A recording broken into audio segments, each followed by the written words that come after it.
kita bahas. Lagi seru banget ini. Adili Jokowi versus Hidup Jokowi. Ada lagi Itu tuh salah benernya. Hah? Hidupi Jokowi. Oh, itu ada meme-nya gitu tuh, Hidupi Jokowi. Ada lagi tuh. Apaan? Ya kan? Kalau nggak salah kabur aja dulu. Iya. Nah, ya kan? Banyak lagi kan? Yuk. Tapi yang ramai lagi juga Apa? Indonesia gelap. Gelap apa? Remang-remang. Gelap. Ini udah menuju gelap gulita. Kita tanya pakarnya yuk. Pastinya. Yuk. Bang. Selamat ginting. Halo. Asik. Selamat siang. Selamat datang di Siang. Blabla. Bang, ini partner baru gue nih, gue kenalin. Oh, iya. Lebih belak-belakan dari belak-belakan. Oh, gitu. Alim ya, kalem. Kalau zaman dulu kan ada yang bilang lebih tentara dari tentara. Kalau ini lebih belak-belakan dari podcastnya belak-belakan. Oh. makanya gue ajak. Jadi ini jujur. sebenarnya mau interview atau mau interogasi gua? Bener ya? Iya kan? Udah kayak begini kan, 21. Tapi nggak terintimidasi dong. Oh gitu ya. Iya kan? Ah. Karena kan apa? Mantan aktivis. Oh gitu ya. Sudah terbiasa ya? Sudah terbiasa. Emang ada mantan aktivisnya? Tetap Oh, fotonya. tetap ya? Iya. Oh, tetap. Jurnalis ya jurnalis. Jurnalis senior nih. Nah, Iya kan? kemudian guru ya guru. Nah, Nggak sekarang ada ini istilah Bang pensiun. Slamet ini Iya. jadi jurnalis senior, aktivis atau akademisi sekarang. Di sini nih, Nah, di sini ya. menghadapi gue dan Aji. Ayo, Kayaknya 3 unsur deh. hajar ya. Ajar ya. Ah, Oke. Berarti harus benar-benar jujur-jujuran semua. Jujur-jujuran belak-belakan ya. Jujurlah padaku ya. Bang. Oke, siap. Ini sekarang topik pertama nih. Hmm. Ini paradoks kalau menurut gue. Hmm. Di satu sisi Adili Jokowi itu di mana-mana kan Ya, coretannya kan. lagi rame. Tapi di ulang tahun Gerindra, Bang. Hmm. Tiba-tiba presiden yang sekarang ya. Iya gitu. Nah itu gimana Bang? Itu maksudnya karena loyalitas, Ah. karena apa nih Bang? Terserah deh, analisa lo apa Bang? Ah. Dari mulai Adili Jokowi berarti ya. Ya, Ya. boleh dong, iya dong. Nah ini kan kita baru saja menerima informasi yang mengejutkan ketika OCCRP menetapkan Jokowi sebagai nominasi finalis pemimpin Terkorup terkorup di dunia. di dunia. Hmm. Berangkat dari itu, kan ini sesuatu yang kontroversi yang tidak pernah terbayangkan oleh Jokowi maupun pendukungnya. Ini dicatat nih oleh mahasiswa. Oke. Nah, kebetulan sebagai dosen, mahasiswa juga banyak nanya itu. Ini kan memang organisasi wartawan investigasi. Ya. Jadi menempatkan Jokowi adalah pemimpin yang menyalahgunakan kekuasaannya selama dia memerintah selama 10 tahun itu. Korup dalam pengertian juga menyalahgunakan kekuasaan. Oke. Nggak melulu tentang ambil uang ya berarti kan? Ya, enggak Ya. selalu itu. Berarti kebijakannya nih yang Iya. korup. Oke. Penyalahgunaan kekuasaan itu korup. Oke. Ya. Termasuk penyalahgunaan bagaimana anaknya bisa sampai ikut pilpres. Itu di garis bawah itu. Karena ini kan termasuk wakil presiden termuda di dunia. Iya. Nah, itu dicatat. Dengan dasar itu mahasiswa melihat bahwa oh ternyata raport Jokowi itu indeks korupsinya terburuk di era reformasi. Indeks demokrasi terburuk. Ya. Nggak salah dong OCCRV, ya kan? Berkelindan dengan penilaian dari indeks korupsi, indeks demokrasi itu. Maka setelah berakhirnya pemerintahan Jokowi, mahasiswa merasa bahwa ini saatnya harus diingatkan juga kepada pemerintah Prabowo Subianto. Ini Jokowi harus turut bertanggung jawab atas krisis ekonomi. Ya. Jadi krisisnya memang bukan cuma di Indonesia, krisis dunia juga. Jadi siapapun harus bertanggung jawab. Tapi seambiar ini ekonominya tuh salah satunya dari itu, jor-joran iya. itu. Ini kan kesalahan kebijakan Oke. yang menyebabkan kebijakan ugal-ugalan menyebabkan krisis gitu. Nah, ini diminta pertanggungjawaban, hal yang wajar aja sebenarnya. Iya. Kalau kita di mahasiswa senat gitu, lu ketua senat tanggung jawab lo. Ya. Dulu kok jadi kacau balau nih kita. Iya. Nah, sesungguhnya biasa-biasa aja gitu ya.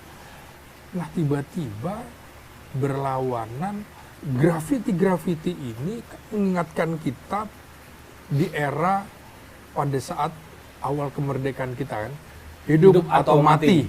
Biasa kan gitu. Sama dengan ketika pergantian rejim dari Soekarno dan Soeharto itu ke 65 Soeharto, juga iya, ya. ya. Mahmilupkan Bung Karno, Iya. biasa aja tuh. Biasa. Jadi adili Soeharto, biasa aja kan? Iya. Biasa kan? Ya wajar aja, orang berkuasa terus berbuat salah, ya kan manusia nggak ada yang sempurna kan? Bertanggung jawab harusnya. Wajar saja. Tapi di tengah situasi adili Jokowi yang melebar ke sejumlah kota itu, maka Presiden Prabowo kan juga mengemukakan mikul dhuwur mendem jero, ya kan? Artinya pemimpin itu ya harus kita jaga kehormatannya. Ini mengingatkan kita pada Presiden Soeharto yang tidak mau mengadili Bung Karno. Waktu itu permintaan mahmilupkan. Alasannya mikul dhuwur mendem jero. Tapi kan kalau Bung Karno kayak disiksa begitu, Bang. Iya kan? Digituin aja di Wisma Yaso kan. Nah, sampai meninggal. Enggak, dalam pengertian tidak mau diadili secara Secara hukum, hukum, ya, ya. secara hukum. Tapi ini kan membuat situasi menjadi tidak jelas nih bersalah, salah apa benar. Benar, gitu. iya, Jadi iya. orang terus berpikirnya Soekarno salah apa benar, Soekarno Iya. salah, nggak ada kepastian. Nah, jadi kasus pernyataan Prabowo itu dari mikul dhuwur mendem jero kemudian mengagetkan juga. Hidup Jokowi, hidup Jokowi. Karena belum ada sejarah nih, ya. Soeharto, hidup Bung Karno nggak pernah. Iya. Gitu kan. Berarti Habibie belum ada juga. sejarah Presiden belum pernah presiden itu sekarang memuji pendahulunya itu belum ada. Belum Iya. pernah. Oke. Nah, itu berarti kenapa ini? Nah itu dia. Oke. Sampai Pak Habibie juga mengatakan memang Pak Harto guru politik saya, tapi nggak sampai menggelegar Ya. hidup Soeharto, nggak ada kan? Nggak ada. Kayak Aji itu kalau di depan panggung gitu tuh dia. Gitu ya. Nah, tapi kan berarti kan sebelum-sebelumnya orang berpikir wah ini kayaknya hubungan Presiden Prabowo dan Jokowi kayaknya mulai renggang kan. Kemarin dengan beberapa kebijakan-kebijakan yang kemudian berlawanan dari masalah pagar laut, Pilkada Jakarta, kemudian masalah beberapa proyek-proyek PSN yang dievaluasi lagi. Iya, iya, iya. Orang-orang berharap wah ini Prabowo kayaknya mulai lepas dari bayang-bayang Jokowi. Di ulang tahun Gerindra kayak pupus semua harapan. Kayaknya kalau mereka itu sebenarnya memang seperti itu ternyata. Ya, terima kasih teman-teman sudah mengklik video ini. Artinya kita sama-sama melihat seperti apa situasi perpolitikan yang terjadi di bangsa dan negara ini. Ya, kembali bersama saya di channel Les 2045 yang membahas seputar politik, pendidikan, hingga budaya. Nah, menarik sekali memang ketika kita terus-menerus menyaksikan pembahasan masalah hubungan, kedekatan, keharmonisan antara Presiden ke-7 Republik Indonesia, Bapak Joko Widodo, dan juga dengan Presiden saat ini, Bapak Prabowo Subianto, dan sekaligus Ketua Umum Partai Gerindra. Seperti apa hubungan antar kedua belah pihak ini? Dalam judul saya melihat tadi, di depan saling merangkul, di belakang saling tikam. Saya nggak tahu ini seperti apa kita menafsirkan hal ini. Mungkin teman-teman ada pandangan serta masukan yang lain, nanti boleh disampaikan di komentar pada video ini. Nah, tentu kalau kita berbicara masalah kedekatan hubungan antara Presiden ke-7 Pak Jokowi dan Presiden sekarang yang ke-8 Bapak Prabowo Subianto, ini kan banyak sekali memang ya semacam ya kita sebutlah di media-media pengamat politik, ya para konten kreator, pegiat media sosial dan sebagainya, ini kerap sekali membahas hubungan antara mantan presiden dan presiden aktif. Nah, tentu sepanjang sejarah yang saya dengar-dengar nih ya, katanya baru kali ini terjadi kedekatan mantan presiden dan presidennya. Saya nggak tahu atau karena ada program keberlanjutan, atau ada diskusi-diskusi penting, atau ada hal-hal yang penting untuk dibahas, kita nggak tahu juga. Tapi bagi saya, ya saya rasa it's okay, tidak menjadi masalah kalau itu untuk membangun bangsa dan negara, tapi dengan cara yang bersih, tidak menguntungkan dirinya sendiri. Kalau untuk kepentingan rakyat, ya mungkin membahas hal-hal yang penting untuk kemajuan bangsa ini, ya tentu hubungan yang baik itu ya sebetulnya harus dijalin juga, saling merangkul gitu ya. Tapi kita nggak tahu di balik ini semuanya seperti apa.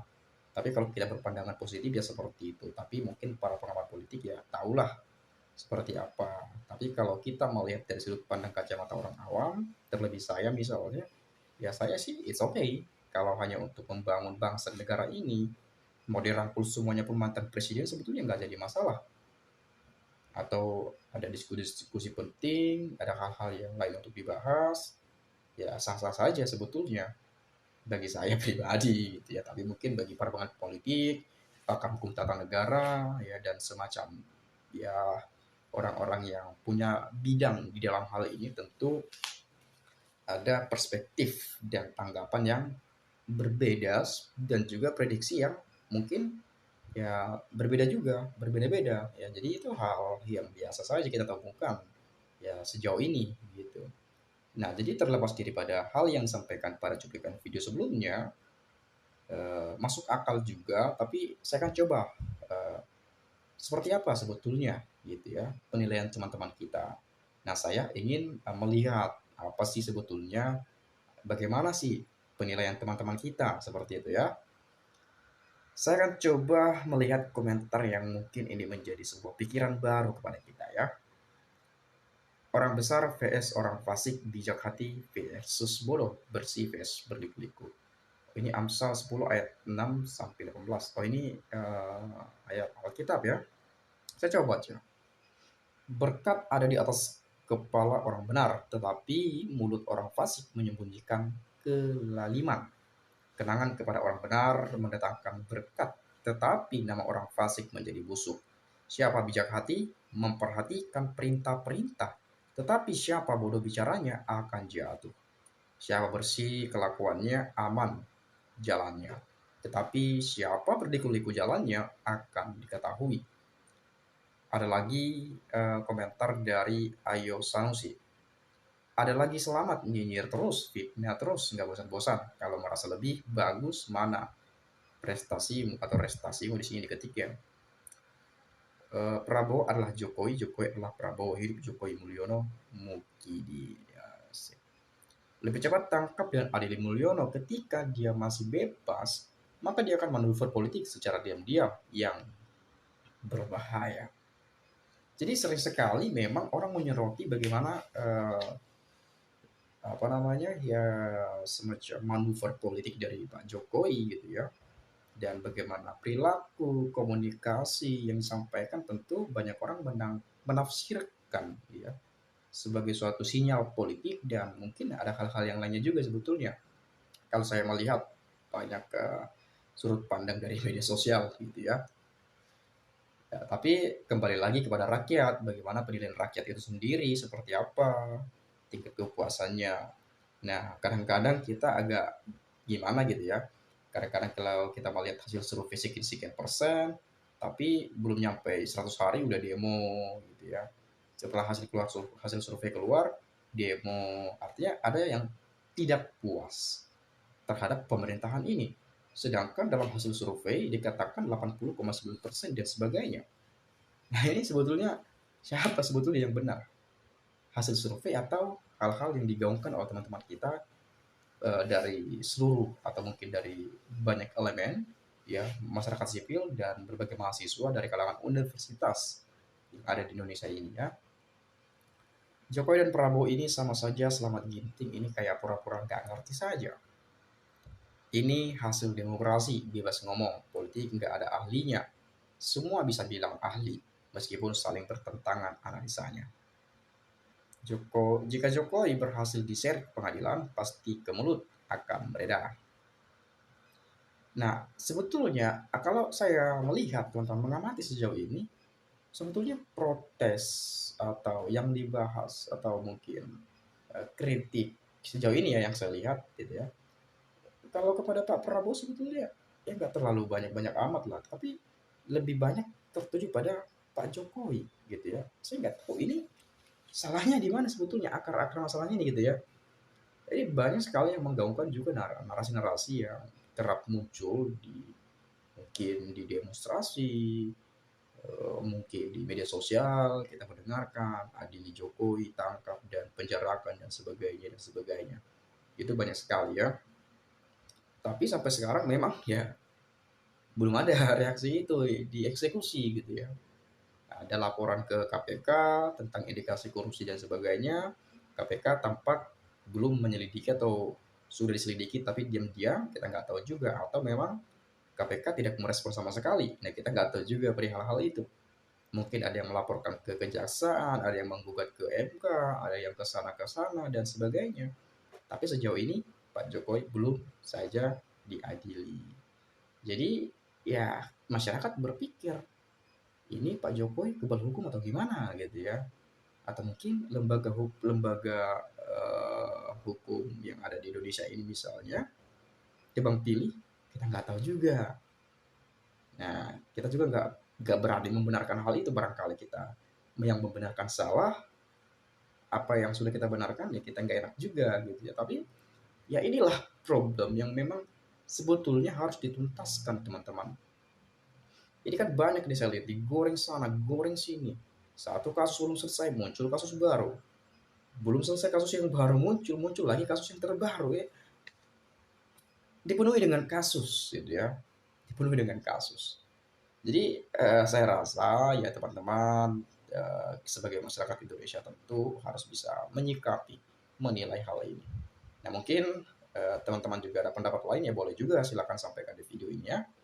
Itu saja mungkin dari saya. Terima kasih sekali lagi saya mengucapkan salam inspirasi, salam NKRI, harga mati.